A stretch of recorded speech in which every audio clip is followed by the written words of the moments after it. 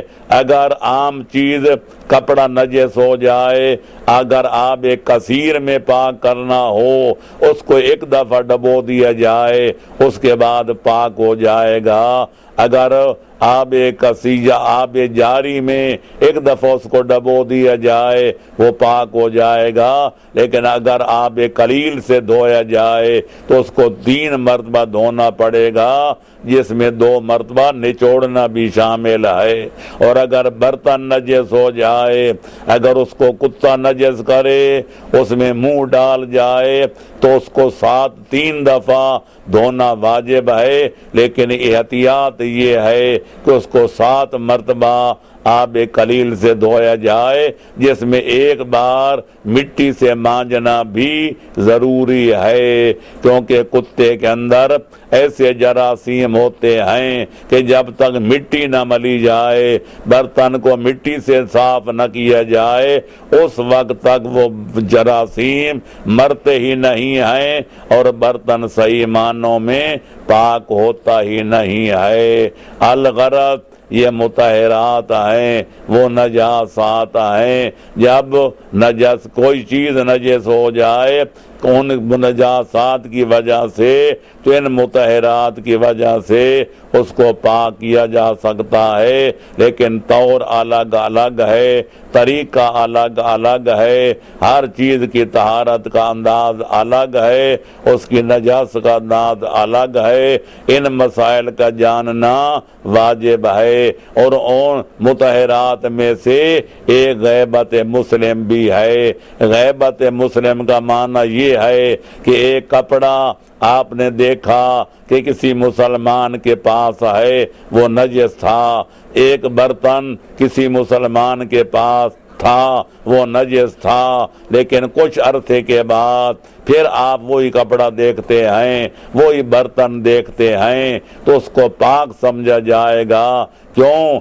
اس لیے کہ آپ کو مسلمان کے بارے میں حسن ظن سے کام لینا پڑے گا کہ جب وہ مسلمان ہے اور اس کو علم تھا کہ اس کا کپڑا نجس ہے تو اس نے یقیناً پاک کیا ہوگا۔